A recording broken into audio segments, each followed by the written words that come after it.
একটি ডাস্টবিনকে খুঁজতে গিয়ে যে এতটাই টুইস্ট বের হবে যেটা দেখলে আপনি ভাববেন যে আমি এটা কি দেখলাম। আজ আমি এক্সপ্লেন করতে যাচ্ছি তামিল অ্যাকশন থ্রিলার মুভি মহারাজা। আপনি দেখছেন ফিলিক্স রোল। তো মুভির প্রথমেই একটা সেলুন দেখানো হয় যেখানে সেলুন মালিক তার কর্মচারীদের সঙ্গে কথা বলছিল। আর এই সেলুনেই এই মুভির মেন ক্যারেক্টারকে দেখানো হয় যার নাম হলো মহারাজা। মহারাজা তার মালিককে একদিনে ছুটি চাচ্ছিল আর তার মালিক তাকে ছুটির জন্য মানা করে দেয়, কারণ মহারাজা খুব বেশি ছুটি নেয় তার জন্য। আর বলে যে তুমি যদি এত বেশি ছুটি নাও তাহলে আমার দোকান চলবে কিভাবে। এরপরে মহারাজা একটা দোকানে খেলনা কিনতে যায় আর এই খেলনার দোকানের অপোজিটে তার স্ত্রী আর মেয়ে একটা ঘরে বসে কথা বলছিল। আর মহারাজা তার মেয়ের জন্য একটা খেলনা কিনে ফেলে আর তখনই একটা লরি নিয়ন্ত্রণ হারিয়ে ওই ঘরের মধ্যে ঢুকে পড়ে আর ঘর ভেঙে পড়ে যায়, যে কারণে মহারাজার স্ত্রী মারা যায় আর তার মেয়ে বেঁচে থাকে। এরপরে কিছু বছর পরে সিন দেখায় যেখানে মহারাজার মেয়ে জ্যোতিকে দেখানো হয়। আর জ্যোতি 10ম শ্রেণীতে পড়ছিল, কিন্তু তার পড়াশোনায় মন লাগতো না, তার শুধু খেলাধুলোয় মন লাগতো আর ও বেশি টাইম খেলাধুলোতেই কাটাতো। এই স্কুলের পিটি টিচার জ্যোতিকেই পছন্দ করত। পিটি টিচারের নাম হলো আসিফা। আসিফা জ্যোতিকে কোর্সের জন্য রেডি করছিল। এখানে জ্যোতি আসিফাকে বলে যে ওর মা ছোটবেলায় মারা গিয়েছিল আর যেই দিন এই ঘটনা ঘটেছিল সেই দিন লক্ষ্মী ওকে বাঁচিয়েছিল। লক্ষ্মী হলো একটা ডাস্টবিন আর এই ডাস্টবিনটার কারণেই জ্যোতি আজ বেঁচে আছে। আর সেই থেকে আজ পর্যন্ত জ্যোতি আর মহারাজা এই ডাস্টবিনটাকে অনেক পছন্দ করে আর পুজোও করে আর নিজের বাড়ির একটা সদস্য মনে করে। আর প্রত্যেক শুক্রবারে লক্ষ্মীকে স্নান করিয়ে পরিষ্কার করে ঘরের মধ্যে রাখে। এই সিনে দেখায় মহারাজা একটা নিজের সেলুনও খুলে ফেলে আর সে পুরা দিন সেলুনেই থাকে আর রাতের বেলায় সে সোজা বাড়ি চলে যায় আর তার মেয়ের সঙ্গে টাইম কাটায়। আর এইভাবেই তাদের দিন চলে যেত। তো এই সিনে স্কুলের হেড স্যার জ্যোতিকে স্কুল থেকে তাড়িয়ে দেওয়ার কথা বলে, কারণ এই স্কুলে আসা গেস্টদের জ্যোতি জলের সঙ্গে ড্রাগস মিশিয়ে খাইয়েছিল। এর জন্য পুরা স্কুলের বদনাম হয়ে যায়, তাই জ্যোতিকে তাড়িয়ে দেয়। তখন মহারাজা বারবার বলে আমার মেয়ে এই কাজ করতেই পারে না, নিশ্চয়ই অন্য কেউ করেছে। তখন ওখানে পিটি টিচার আসিফা আসে একটা ছেলেকে নিয়ে আর বলে এই ছেলেটাই গেস্টদের জলের সঙ্গে ড্রাগস মিশিয়ে খাইয়েছে। এটা শোনার পর স্কুলের হেড স্যার সবাইকে ওখান থেকে যাওয়ার কথা বলে আর ওই ছেলেটাকে বলে বাড়ি থেকে গার্জেনকে ডেকে আনতে, কিন্তু মহারাজা ওখান থেকে যায় না। মহারাজা বলে আপনি আমার মেয়ের উপরে না জেনে দোষ দিয়েছেন আর এর জন্যই আমার মেয়ের সঙ্গে আপনাকে ক্ষমা চেতে হবে, তখনই আমি এখান থেকে যাব।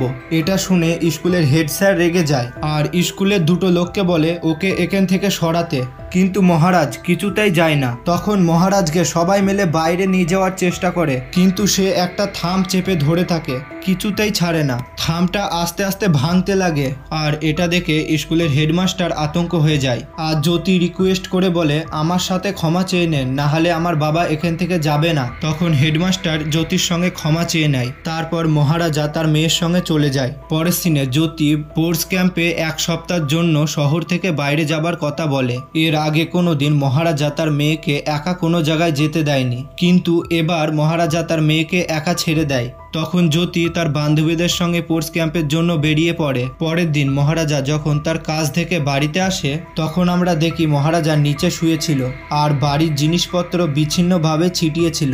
এমন মনে হচ্ছিল যেন ঘরের মধ্যে চুরি হয়েছে। তখন ঘরের মধ্যে একটা সাপ চলে আসে আর ওই সাপটা ওর গায়ের উপর দিয়ে আবার বাইরে বেড়ে পড়ে। এই সিনে দেখি একটা লোক তার গাড়ি সার্ভিস থেকে নিতে আসে, তখন গাড়ির মধ্যে দেখে তার ওয়াইফে দেওয়া সানগ্লাসটা তার গাড়ির মধ্যে নেয়। তো ওই লোকটা রেগে যায় আর শোরুমে থাকা সবাইকে মারতে লাগে। তখনই একটা লোক বলে যে তোমার গাড়ির সার্ভিসিং ধনা করেছে, মনে হয় ওই তোমার চশমা চুরি করেছে। তখন ধনাকে ওই লোকটা মারতে লাগে। তখন ওই লোকটা সবাইকে ধুমকি দেয় যে আমার চশমা কালকের মধ্যে যদি না মিলে তাহলে আগুন লাগিয়ে দেবো। একই সময়ে ওই লোকটা তার বন্ধুদের সঙ্গে বারে মদ খাচ্ছিল। তখন ধনা ওখানে চলে আসে আর তার চশমাটা তার সামনে ভেঙে ফেলে। ধনা তখন ওই লোকটাকে মারতে লাগে আর মুখ হাত পা ভেঙে দেয়। পরের সিনে দেখায় মহারাজা পুলিশ স্টেশনে আসে তার লক্ষ্মী চুরি হয়ে গেছে তার জন্য এফআইআর লিখাতে। তো আগের দিন রাতে যা দেখেছিলাম মহারাজা নিচে শুয়েছিল, তখন কেউ চুরি করে নিয়ে চলে যায় আর ওর সাথে লক্ষ্মীকেও নিয়ে যায়। মহারাজা পুরা ঘটনা পুলিশকে বলে যখন আমি আমার কাজ থেকে বাড়ি আসি ঘরে প্রথমেই 3টে চোর ছিল, যারা আমার ওপর অ্যাটাক করে। পুলিশ তখন লক্ষ্মীর ফটো দেখাতে বলে। তখন মহারাজা লক্ষ্মীর ফটো দেখায়। ফটোটা দেখে পুলিশটা অবাক হয়ে যায়। তখন দেখে যে লক্ষ্মী কোনো মেয়ে না, লক্ষ্মী হলো আসলে একটা ডাস্টবিন। এইটাই খোঁজার জন্য মহারাজা পুলিশ স্টেশনে এফআইআর লেখাতে এসেছিল। এই ডাস্টবিনটা দেখে পুলিশটা রেগে যায় এবং মহারাজাকে ওখান থেকে বের করে দেওয়ার কথা বলে। তখন মহারাজা বলে, আমি এই কমপ্লেন উচ্চ লেভেলের পুলিশ স্টেশনে গিয়ে করব। পুলিশটা তখন মহারাজাকে মারতে লাগে। মহারাজা তখন বাইরে যাবে না বলে একটা দেয়ালের হ্যাঙ্গারকে চেপে ধরে ফেলে। সব পুলিশ অফিসার একসঙ্গে মহারাজাকে এখান থেকে সরানোর চেষ্টা করছিল, কিন্তু সে হ্যাঙ্গারটা জোরে চেপে ধরেছিল, যে কারণে হ্যাঙ্গারটা দেয়াল থেকে খুলে চলে আসে আর উপরে থাকা সব জিনিস নিচে পড়ে যায়। তখন সব পুলিশ মিলে মহারাজাকে পুলিশ স্টেশন থেকে বাইরে ফেলে দেয় আর মহারাজা এখান থেকে চলে যায়। এই সিনে সিনিয়র পুলিশ অফিসার ভারদা রাজানকে দেখায়। ভারদা রাজান একটা লোকের বাড়িতে আসে। এই লোকটার বাড়ি থেকে একটা চুরি হয়েছিল। অফিসার এই চোরটাকে নিয়ে তার বাড়িতে আসে আর এই লোকটার বাড়িতে সোনার দানা যা যা চুরি হয়েছিল সব তাকে নিয়ে এসে দিয়ে দেয়। এখানে একটা ফ্ল্যাশব্যাক দেখায় যে বর্ধা রাজান চোরকে ধরার পর চোরের কাছ থেকে আসল সোনাগুলো সব নিয়ে নেয় আর তার বদলে তাকে নকল সোনা দিয়ে দেয়। বর্ধা রাজান যখন ওই লোকটাকে সোনাগুলো দিয়ে দেয় তখন ওই লোকটা বলে, সোনাগুলো তো নকল, এ সোনা তো আমার না। তো বর্ধা রাজান চোরকে আবার জিজ্ঞাসা করে যে সোনাগুলো কোথায় আছে। চোর তখন বলতে লাগে, আমার কাছে যা যা ছিল আমি তাই সব দিয়ে দিয়েছি, মনে হয় তোমরাই সব ভুল বলছো। তখন পুলিশ অফিসার ওদের ধমকি দেয় যে তোমরা আমাদের ভুল কাজে ব্যবহার করছো, এর জন্য আমরা তোমাকে জেলে পর্যন্ত পাঠাতে পারি। এটা শোনার পর ঘরের দুটো সদস্য বলে যে আমাদের সোনা দরকার নেই আর ওরা নিজের ঘরের মধ্যে চলে যায়। এখানে দেখায় বর্ধা হলো একটা কড়া পুলিশ অফিসার যে চার দিক থেকে ঘুষ নেয়। বর্ধা রাজান যখন তার পুলিশ স্টেশনে আসে তখন দেখে যে পুলিশ স্টেশনের ভেতরে সব ভাঙচুর হয়ে পড়ে আছে। কিছুক্ষণ পর আবার দেখে ওখানে মহারাজা চলে এসেছে আর সিনিয়র অফিসার বর্ধা রাজানকে মহারাজা তার নিজের ঘটনা আবার বলতে লাগে আর বলে যে লক্ষ্মীকে খুঁজে দাও। বর্ধা রাজান একথা শোনার পর রেগে যায় আর মহারাজাকে ওখান থেকে চলে যেতে বলে। মহারাজ বলে যে ওটা হলো একটা লোহার তৈরি ডাস্টবিন আর ওই ডাস্টবিনটাই আমার মেয়ের জীবন বাঁচিয়েছে আর আমার মেয়ে স্পোর্টস ক্যাম্পে এক সপ্তাহের জন্য গিয়েছে আর আমার মেয়ের আসার আগেই লক্ষ্মীকে আমার দরকার। আর বর্ধা রাজান তার পুলিশ অফিসারগুলোকে নিয়ে মহারাজকে আবার পুলিশ স্টেশনের বাইরে ফেলে দেয় আর ধমকি দেয় যে আজকের পরে যদি তুমি আবার আসো তাহলে তোমাকে গুলি মেরে দেব। কিছুক্ষণ পর মহারাজা আবার পুলিশ স্টেশনে চলে আসে আর বর্ধা রাজানকে ঘুষ দেয় আর বলে যে যদি আমার লক্ষ্মীকে খুঁজে দাও তাহলে 5 লাখ টাকা দেবো। বর্ধা রাজান এটা শুনে অবাক হয়ে যায় আর খুব তাড়াতাড়ি এফআইআর লিখে নেয়। বর্ধা রাজান তার সাথীর সঙ্গে মহারাজার ঘরে যাচাই করতে যায় আর ওরা মহারাজার ব্যাংকের বইয়ের একটা পাসবুক পায় যেটাতে 15 লাখ টাকা ছিল।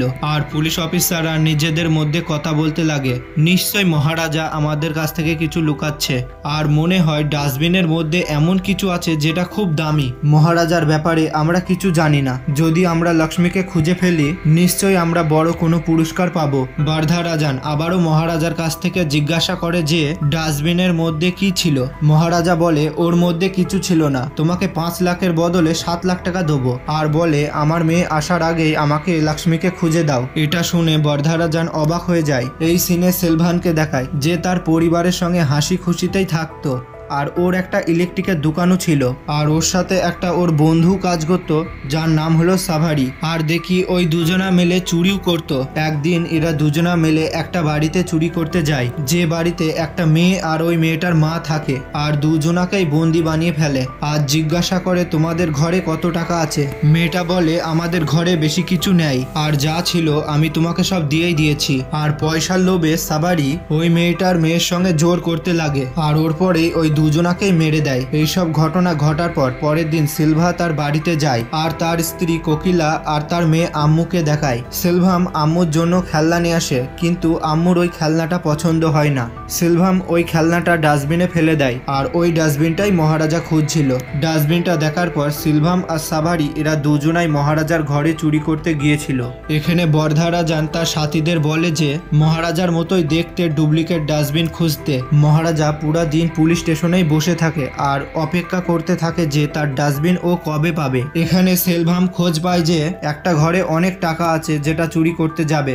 সেলভাম সবারই সঙ্গে ওই ঘরে চুরি করতেও চলে যায়। এরপরে আবার ফ্ল্যাশব্যাক দেখায় যে এখানে দেখি সেলভামের মেয়ের পিঠে একটা ঘা ছিল আর ওটাতেই ও ওষুধ লাগাচ্ছিল। বর্তমান সময়ে দেখায় যে বর্ধা রাজানের লোক একটা দোকানে যায় ডাস্টবিন কিনতে, কিন্তু ওখানে ওই ধরনের ডাস্টবিন খুঁজে পায় না। আর ওখানে নালা শিবমের সঙ্গে দেখা হয়। বর্ধা রাজানের লোক নালা শিবমকে বলে যে এই ধরনের ডাস্টবিনই আমাকে একটা এনে দাও। তাকে আরো বলে যে একটা লোক আছে যাকে এই ডাস্টবিনটা দিলে সে আমাদের 7 লাখ টাকা দেবে। এটা শোনার পর নালা শিবম মনে মনে ভাবে যে নিশ্চয়ই এর মধ্যে কোনো ঝোল আছে। এদিকে পুলিশ স্টেশনে একটা লোক আসে ধনা নিখোঁজ হওয়ার এফআইআর লিখাতে। মহারাজা ওই লোকটার হাতে ধনার ফটো দেখে। এখানে আবার একটা ফ্ল্যাশব্যাক দেখায় যেখানে মহারাজা একটি বারে যায় আর সবাইকে জিজ্ঞাসা করতে থাকে যে বাইরে থাকা সাদা গাড়িটি কার। আর ওই গাড়িটা ওই লোকটা ছিল যার চশমা চুরি হয়ে গিয়েছিল। মহারাজা ওই লোকটাকে জিজ্ঞাসা করতে লাগে যে তোমার গাড়িটা কে চুরি করেছিল, কিন্তু ওই লোকটা কিছুই বলে না। ততক্ষণে ওখানে ধনা চশমা নিয়ে চলে এসেছিল আর তখন ধনা ওই লোকটাকে মারতে লাগে, যে সিনটা আমরা এর আগেও দেখেছি। কিন্তু আমরা এখানে দেখি মহারাজা ধনাকে দেখে ফেলে যে ওই লোকটাকে মারছিল। তারপর ধনা নিজের গাড়ি করে চলে যায় আর ওকে মহারাজা ফলো করতে লাগে। ধনা নিজের আড্ডায় চলে আসে আর মহারাজা তাকে ফলো করতে করতে ওখানে পৌঁছে যায়। তখনই হঠাৎ ধনা লোক মহারাজার উপর হামলা করে দেয় আর মহারাজাকে ধরে ফেলে। তখন আমরা জানতে পারি মহারাজার ঘরে যে 3টে লোক চুরি করতে গিয়েছিল তার মধ্যে একজন হলো ধনা, যার মুখ মহারাজা দেখে ফেলেছিল। আর এর জন্যই মহারাজা ধনার পেছনে লেগে পড়ে। যখনই ধনার লোক মহারাজাকে মারার চেষ্টা করে তখনই তার কাছে থাকা খুর বের করে সবাইকে কাটতে লাগে আর মেরেও ফেলে। মহারাজা ধনাকে মেরে আহত করে দেয় আর জিজ্ঞাসা করতে লাগে তোমার সঙ্গে থাকা আর 2টো লোক কে কে ছিল। তখন ধনা বলতে লাগে ওই 2টো লোকের মধ্যে একটা লোক পুলিশ স্টেশনের মধ্যে থাকে। হঠাৎ মহারাজার ওপর ধনা হামলা করে দেয় আর ওখান থেকে পালাতে লাগে। আর তখনই মহারাজা একটা চাকু বের করে ধনার গলা কেটে দেয়। তো এই কারণের জন্যই মহারাজা পুলিশ স্টেশনে বারে বারে যাতায়াত করে যে বাকি দুজনা তাদের চেনার জন্য। আসলে মহারাজার ঘরে ওই দিনকে অন্য কোনো ঘটনা ঘটেছিল যেটা আমরা আগে গিয়ে জানতে পারবো। তো এই সিনে মহারাজা ধনার ব্যাপারে ওই লোকটাকে জিজ্ঞাসা করতে লাগে। ওই লোকটা বলে ও তো চোর ছিল, অর্ধেক জীবন তো জেলেই কাটিয়েছে, কিন্তু ওকে আর খুঁজে পাওয়া যাচ্ছে না। আমরা দেখি এখানে ওই লোকটা পুলিশ স্টেশনে এসেছে যে লোকটাকে ধনা খুব মার মেরেছিল। এই লোকটা বলে আমি জানি না ধনা কোথায় আছে, কিন্তু ধনাই আমার এই অবস্থা করেছে। ধনার খোঁজে যে লোকটা এসেছে সেই লোকটা বলে যে এই লোকটাই ধনাকে লুকে রেখেছে, কারণ এই লোকটা চশমা চুরি হয়ে গেছিল। এরপর থেকেই এই লোকটা ধনার পেছনে লাগে। বর্ধা রাজান ওদেরকে ওখান থেকে যেতে বলে আর জিজ্ঞাসা করে যে ওই রাতে তোমাদের মধ্যে মারামারি হয়েছিল আর ওখানে কে কে ছিল। ওই লোকটা বলে যে মারামারি হওয়ার আগে আমার কাছে একটা লোক এসেছিল আর আমার গাড়ির ব্যাপারে জিজ্ঞাসা করছিল, কিন্তু ওই লোকটার নাম ভুলে গেছি। তখন বর্ধা রাজান ওকে ওখান থেকে যেতে বলে। ওর পরেই এখানে একটা ফ্ল্যাশব্যাক দেখায় যেখানে দেখায় সেলভাম আর সেলভামের স্ত্রী আর মেয়ে একটি জুয়েলারি শপে যায় তার মেয়ের জন্মদিনের জন্য মালা কিনতে। আর সেলভামের মেয়ে একটা খুব দামি গয়না পছন্দ করে আর সেলভাম তার মেয়ের খুশির জন্য সবকিছুই করতে পারে। এখানে বর্ধা রাজানের লোক আর নালা শিবম একসঙ্গে মিলে একটা দোকানে যায়। ওখানে ওই ডাস্টবিনের ছবিটা দেখানো হয় আর বলে যে আমাকে সেম ডাস্টবিন বানিয়ে দিতে হবে। তখন দোকানদার ডাস্টবিনটা বানানোর জন্য রেডি হয়ে যায় আর 2 দিনের সময় নেয়। এরপরে আমরা আবার ফ্ল্যাশব্যাক দেখি যেখানে সেলভাম তার মেয়ের জন্য গয়নাটা অর্ডার দিয়েছিল সেটা নিতে যাওয়া দেখি। আর ওই দিনকেই ওর জন্মদিন ছিল। সন্ধ্যাবেলায় ওর মেয়ের জন্মদিনের অনুষ্ঠান হবে, তার জন্য সবাই খুব ব্যস্তই ছিল। আর সেলভামের স্ত্রী সেলভামকে ফোনে বলে যে আসার সময় তুমি দাড়ি কেটে বাড়ি আসবা। তখন সেলভাম বাড়ি আসার সময় সামনে একটা সেলুন দেখে আর এই সেলুনেই মহারাজা কাজ করত। সেলভাম বাড়িতে ফোন করে আর জানতে পারে যে বাড়ির অনুষ্ঠানে এখনো কেউ আসেনি। সেলভাম তখন সবাইকে বাড়িতে আসার কথা বলতে বলে আর সবকিছু রেডি করতে বলে। সেলভাম দাড়ি কাটার জন্য চেয়ারে বসে আর মহারাজা জিজ্ঞাসা করে যে তোমার বাড়িতে কি কোনো অনুষ্ঠান আছে। সেলভাম এটা শোনার পর বলে যে আজকে আমার মেয়ের জন্মদিন, তাই বাড়িতে একটা ছোট করে অনুষ্ঠান দিচ্ছি। মহারাজা সেলভামের দাড়ি কাটতে কাটতে হঠাৎ স্টিমারের ব্যাটারি ফুরে যায়। এর জন্য মহারাজা ব্যাটারি কিনতে বাইরে চলে যায়। তখনই সেলভামের কাছে সাবারির ফোন আসে। ফোনে বলে যে আমরা এর আগে যে চুরিটা করেছিলাম সেটা খবরের কাগজে ছেপে গেছে আর মনে হয় যে পুলিশ বুঝে গেছে আমরা এই কাজটা করেছি। সেলভাম তখন সাভারিকে বোঝায় যে এটা হলো পুলিশের ষড়যন্ত্র, যে কারণে আমরা ফেঁসে যাই, তো তোকে কোনো টেনশন নেওয়ার দরকার নেই। আর সাভারিকে অনুষ্ঠানে আসার কথা বলে। মহারাজা দোকান সেখানে আবার চলে আসে। তখন সেলভামের মনে হয় যে মহারাজা তার সব কথা শুনে ফেলেছে। সেলভাম তখন মহারাজার দিকে তাকায় আর নিজের দাড়ি কেটে বাড়িতে চলে যায়। ঘরে চলে যাওয়ার পর সেলভাম খুব টেনশনেই ছিল। সেলভান আর সাভারি নিজেদের মধ্যে কথা বলছিল যে মনে হয় সেলুনের ওই লোকটা আমাদের সব কথা শুনে ফেলেছে। সাভারি বলে যে সময় আসলে আমাদের ওকেও মেরে ফেলতে হবে, আর আমরা যে সোনাদানা চুরি করেছি সেটাও অন্য কোনো জায়গায় লুকিয়ে থুতে হবে। তখন ওখানে কোকিলা আসে আর সেলভামকে জিজ্ঞাসা করে যে ওর মেয়ের জন্য যে গয়নাটা কিনেছিল সেটা আর খুঁজে পাচ্ছি না। সেলভাম তখন পুরা ঘরে ওটা খুঁজতে লাগে কিন্তু ও খুঁজে পায় না। কিন্তু আমরা দেখি যে ওই সোনার গয়নাটা সেলুনে ভুল করে রেখে চলে এসেছিল। সেলুনের মালিক মহারাজাকে বলে যে ওই সোনার গয়নাটা ওই লোকটাকে দিয়ে আসতে। তখন মহারাজা সেলভামের ঘরে যাওয়ার জন্য বেরিয়ে পড়ে। তখন মহারাজা ওর অ্যাড্রেস ফোনে কথা বলার সময় শুনেছিল। তো মহারাজা ওই গয়নাটা নিয়ে ওর ঘরের সামনে চলে আসে। কিন্তু আমরা এখানে দেখি পুলিশও মহারাজার পেছনে পেছনে আসে আর সেলভামকে বন্দি করতে আসে। আর সেলভাম মনে করে যে মহারাজা এখানে পুলিশকে ডেকেছে, কিন্তু মহারাজা পুলিশকে ডাকেনি। মহারাজা তো সোনার চেনটা দিতে এসেছিল। সাভারি সব পুলিশওয়ালাকে ধুমকি দিতে লাগে আর বন্দুক বের করে, কিন্তু একটা পুলিশওয়ালা সাভারিকে গুলি করে দেয় আর সেলভামকে বন্দি করে নিয়ে যায়। আর এটা দেখে কোকিলা অবাক হয়ে যায়, কারণ ওর স্বামী কাউকে খুন করে এটা ভেবে। তো সেলভামের মেয়ে ওর বাবাকে দেখে অনেক কাঁদছিল। কোকিলা পুলিশকে বলতে লাগে যে সেলভামকে ওখান থেকে নিয়ে যেতে, কারণ এই ধরনের লোক ও স্বামী হতেই পারে না। সেলভামকে যখন পুলিশে ধরে নিয়ে যাচ্ছিল তখন সেলভাম মহারাজার দিকে তাকাচ্ছিল আর সেলভাম ভাবে যে মহারাজা এখানে পুলিশকে ডেকে নিয়ে এসেছে। আর সেলভাম প্রতিজ্ঞা করে যে ও জেল থেকে বেরোলে মহারাজাকে মেরে ফেলবে। এখানে বর্তমান সময়ে দেখি যে জ্যোতির স্পোর্টস ক্যাম্প শেষ হয়ে গিয়েছিল আর জ্যোতির জুতোও ছিঁড়ে যায়। আর এর জন্যই জ্যোতি ওর বাবাকে ফোন করে আর বলে যে আমার জন্য নতুন জুতো কিনে আনতে, কারণ পরের দিন থেকে ওকে আবার প্র্যাকটিস করতে যেতে হবে। তো জ্যোতি তার সব বন্ধুদের সঙ্গে ঘরে আসতে লাগে।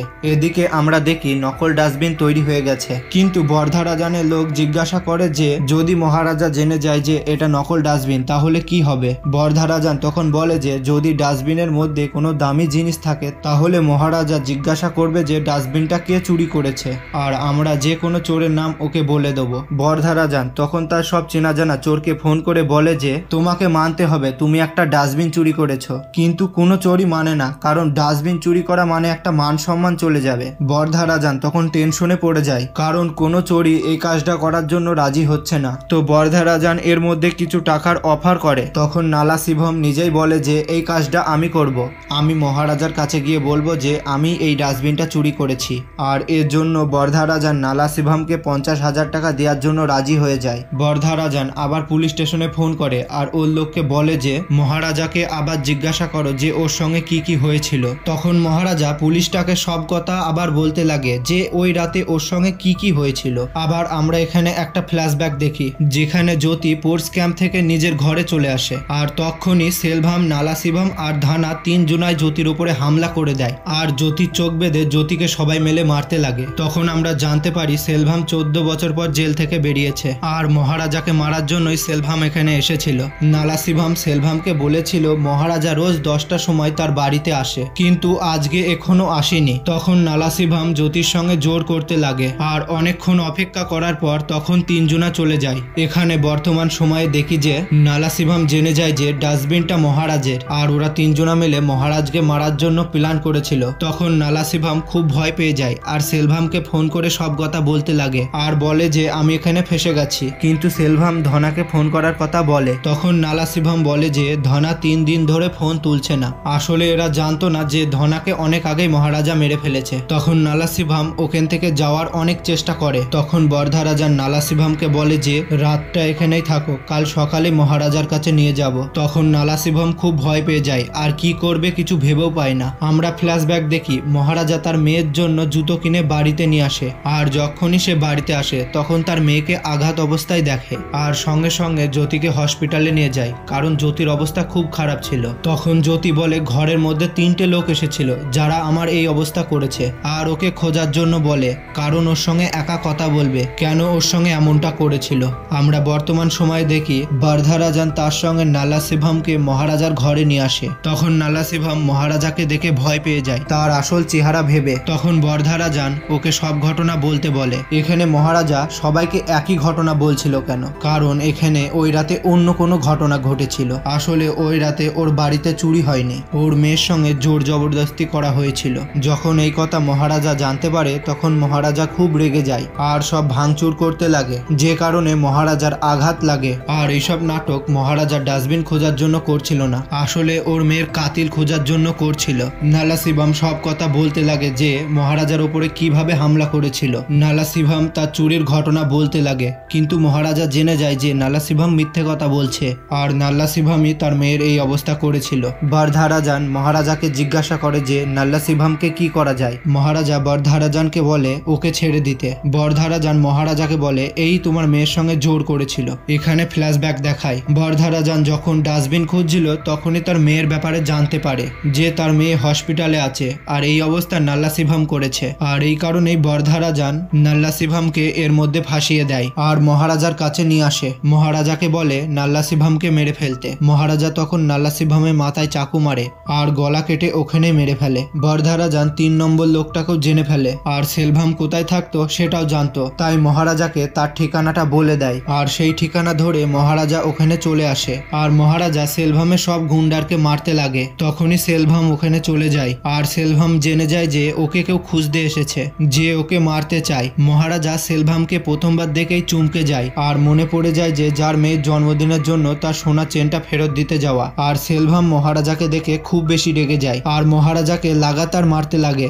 বলে যে তোর জন্যই আমি জেলে গেছি আর তোর জন্যই আমার স্ত্রী আর মেয়ে এই দুনিয়াতে নেই। তখন মহারাজা ঘুরে উল্টে সেলভামকে মারতে লাগে আর আহত করে দেয়। কিছুক্ষণের মধ্যে আসিফা ওখানে জ্যোতিকে নিয়ে পৌঁছে যায়। জ্যোতি শুধু একবার সেলভামের সঙ্গে কথা বলতে চায় আর জ্যোতি বলে যে পৃথিবীতে এত ছোট লোক আছে আজ আমি দেখে নিয়েছি। আর আরো বলে যে তুই ওই রাতে আমার ঘরে একটা জিনিস চুরি করতে এসেছিলি আর আমরা এখানে দেখি অন্য কোনো জিনিস না, সেম ওই সোনার জিনিসটা যেটা সেলভাম তার মেয়ের জন্য কিনেছিল। মহারাজা তার মেয়েকে নিয়ে এখান থেকে যেতে লাগে। এখানে আমরা ফ্ল্যাশব্যাক দেখি যখন সেলভামের জেল হয়ে গিয়েছিল তখন তার স্ত্রী আর মেয়ে অন্য জায়গায় থাকতো আর ওদের খুঁজতে খুঁজতে মহারাজা তার স্ত্রী আর মেয়েকে নিয়ে কোকিলার ঘরে পৌঁছে যায় আর কোকিলাকে বলতে লাগে তোমার হাজবেন্ড তোমার মেয়ের জন্য একটি সোনার চেন কিনেছিল যেটা ভুল করে আমার সেলুনে রেখে আসে, ওটাই আমি তোমাকে ফেরত দিতে এসেছি। কিন্তু কোকিলা এটা নেয়ার জন্য মানা করে দেয় আর বলে যে এটা কাউকে দান করে দিতে। তারপর মহারাজা সামনে থাকা খেলনার দোকান থেকে তার মেয়ের জন্য একটা খেলনা কিনতে যায় আর এখানে মুভির প্রথমে হওয়া ওই সিনটাকেই দেখানো হয় যেখানে মহারাজা তার মেয়ের জন্য একটা খেলনা কিনে হঠাৎ বেপরোয়া ভাবে একটা লরি কোকিলার ঘরে ধাক্কা মারে, যে কারণে মহারাজার স্ত্রী আর মেয়ে দুজনেই মারা যায়, তার সঙ্গে কোকিলাও মারা যায়। কিন্তু কোকিলার মেয়ে আম্মু বেঁচে গিয়েছিল আর ওর উপরে লোহার ডাস্টবিনটা রাখা ছিল, যে কারণে আম্মু বেঁচে গিয়েছিল। মহারাজা এইসব দেখে কাঁদতে লাগে আর আম্মুকে নিয়ে ওখান থেকে চলে যায় আর ওকেই ও নিজের মেয়ের মতো মানুষ করে। তখন মহারাজা আম্মুর নাম জ্যোতি রাখে আর সেলভাম যখনই সোনার চেনটা তোলে তখনই দেখে যে জ্যোতি হলো আম্মু, কারণ জ্যোতির পিঠে ওই ঘাটার চিহ্ন ছিল যেটা তার মেয়ের পিঠেও ছিল। তখন সেলভাম কাঁদতে লাগে আর তার মেয়েকে আসার জন্য বলে আর মহারাজাকে জিজ্ঞাসা করে যে এটা কি আমার মেয়ে, আমাকে ওর সঙ্গে কথা বলতে দাও। কিন্তু মহারাজা তার মেয়েকে নিয়ে ওখান থেকে চলে যায়। তখন সেলভাম বিল্ডিং থেকে তার মেয়েকে ডাকতে লাগে আর ভগবানের সঙ্গে ক্ষমা চেতে লাগে, কারণ তার সঙ্গে বড় ভুল হয়ে গিয়েছিল। তখন সেলভাম কাঁদতে কাঁদতে বিল্ডিং থেকে ঝাঁপ মেরে দেয় আর মারা যায়। আর এর সঙ্গে মুভি এখানে শেষ হয়ে যায়। বন্ধুরা, যদি ভিডিওটা ভালো লেগে থাকে তাহলে লাইক আর সাবস্ক্রাইব করে দেবেন। তো পরের ভিডিওতে আবার দেখা হবে।